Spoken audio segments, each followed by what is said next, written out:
اسلامی نظام، اسلامی طرز زندگی، اسلام ایک مثال قائم کر کے ہمیں دے گیا، یعنی عہد نبوی کی مثال، اس کی بہترین آج کے دور میں ایک رول ماڈل ہے۔ اس کی بہترین مثال خود وہ انقلاب ہے جو نبی دو جہاں رحمت العالمین صلی اللہ علیہ وآلہ وسلم نے عرب میں اسلامی نظام قائم کر کے دکھا دیا، اسلامی نظام برپا کر دیا، اسلام کو نافذ کیا، ذات سے اقوام تک، گھر سے معاشرے تک اسلام کو مکمل طور پر نافذ کر کے محمد عربی صلی اللہ علیہ وسلم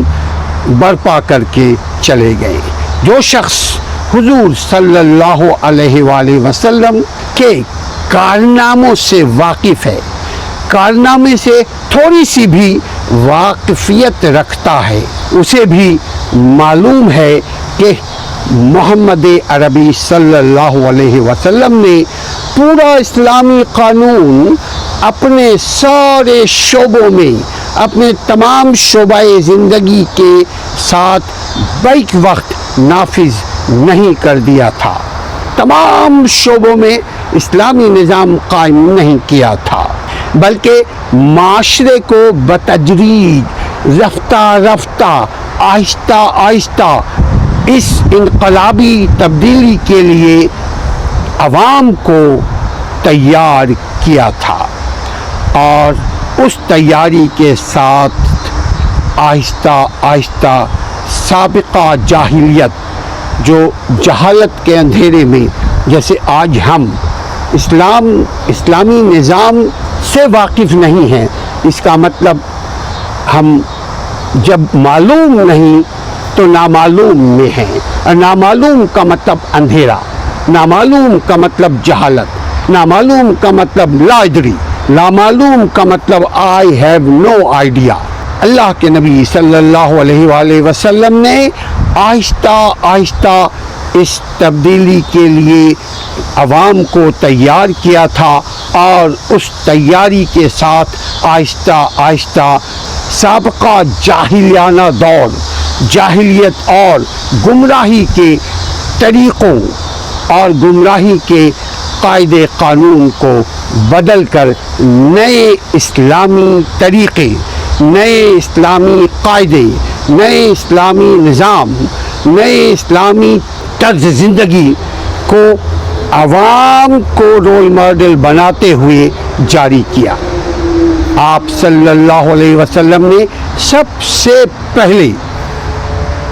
اسلام کے بنیادی تصورات توحید،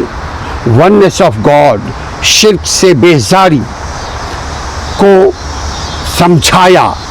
کہ توحید کے بغیر اسلام قائم نہیں ہو سکتا، چونکہ شرک اور توحید اسلام ہے اور شرک غیر اسلام ہے۔ توحید رب کا نظام ہے اور شرک شیطان کا نظام ہے۔ تو اللہ کے نبی صلی اللہ علیہ وآلہ وسلم نے سب سے پہلے اسلام کے بنیادی تصورات توحید اور اخلاقی اصول، چونکہ اخلاقی طور پر اگر ہم پست رہیں گے تو نہ گھر والے ہمیں پسند کر پائیں گے، نہ باہر والے ہمیں پسند کریں گے، نہ گلوبل سوسائٹی ہمیں پسند کرے گی، بلکہ سچ تو یہ ہے کہ آئینے کے سامنے اگر ہم کھڑے ہو جائیں تو وہ آئینہ بھی جھوٹوں کو پسند نہیں کرتا۔ آئینہ بتائے گا کہ اسلم تیرے چہرے پر کہاں کہاں تبدیلی کی ضرورت ہے، اپنے چہرے کی گندگی کو صاف کر، مگر حکمت کے ساتھ عمل کرنے کی ضرورت ہے۔ اخلاقی اصول لوگوں کے سامنے اللہ کے نبی صلی اللہ علیہ وآلہ وسلم نے پیش کیے، پھر جو لوگ اس دعوت کو اس اخلاقی اور توحیدی دعوت کو، اس اسلام کے زرین اصول کے دعوت کو قبول کرنے لگے، انہیں آپ صلی اللہ علیہ وسلم نے تربیت دے کر ایک ایسا مسلح گروہ، ایک ایسا سیاسی گروہ، ایک ایسا سماجی گروہ بناتے چلے گئے جس کا ذہن اور زاویہ نظر اور طرز عمل خالص اسلامی تھا، پیور اسلامی تھا، اطاعت رسول ان کے عمل میں تھا۔ جب یہ کام ایک خاص حد تک پائے تکمیل کو پہنچ گیا تو محمد عربی صلی اللہ علیہ وسلم نے دوسرا قدم اٹھایا، اور وہ قدم یہ تھا کہ مدینے میں ایک ایسی حکومت قائم کی جائے، مدینے میں جہاں مسلمان اکثریت میں تھے، نبی صلی اللہ علیہ وسلم کی قیادت میں، سرپرستی میں، لیڈرشپ میں، امامت میں ایک حکومت قائم کر دی جو خالص اسلامی نظریہ اور نظریہ حیات پر مبنی تھا، اور جس کا مقصد ہی یہ تھا کہ ملک اور ملک میں رہنے والے عوام کی زندگی کو اسلام کے نقش قدم پر ڈھالا جائے۔ اس طرح سیاسی طاقت اور ملکی ذرائع اور ملکی وسائل کے ساتھ محمد عربی صلی اللہ علیہ وسلم نے وسیع پیمانے پر اصلاح کا کام شروع کیا، تعمیرات کا کام شروع کیا، اخلاقی تعمیرات، انسان کو انسان بنانے کی تعمیرات، انسان میں انسانیت پیوست کرنے کا طریقہ، تربیت دینا شروع کیا۔ پہلے دعوت و تبلیغ کے ذریعے سے کوشش اللہ کے نبی صلی اللہ علیہ وسلم نے فرما رہے تھے کہ آپ صلی اللہ علیہ وسلم نے ایک مرتبہ اور منظم طریقے سے لوگوں کے اخلاق کو درست فرمائے، لوگوں کے اخلاق کی تربیت شروع کر دی، معاشرتی زندگی کو، لوگوں کے معاشرتی، سماجی، سوسائٹیکل لائف، معاشرتی زندگی کو بہتر بنانا شروع کر دیا۔ انسانی تمدن اور عوام اور ملک کی معیشت، آپ کا کچن اور ملک کا خزانہ، جس کو ملکی معیشت کہتے ہیں، کو بدلنے کی حکمت عملی کے ساتھ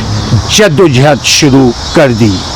چونکہ پیٹ میں روٹی ہوگا، تن پہ کپڑے ہوں گے تو آپ کسی نظام کی طرف بڑھ پائیں گے۔ تعلیم کا ایک نیا نظام قائم کیا جو اس زمانے کے حالات کے لحاظ سے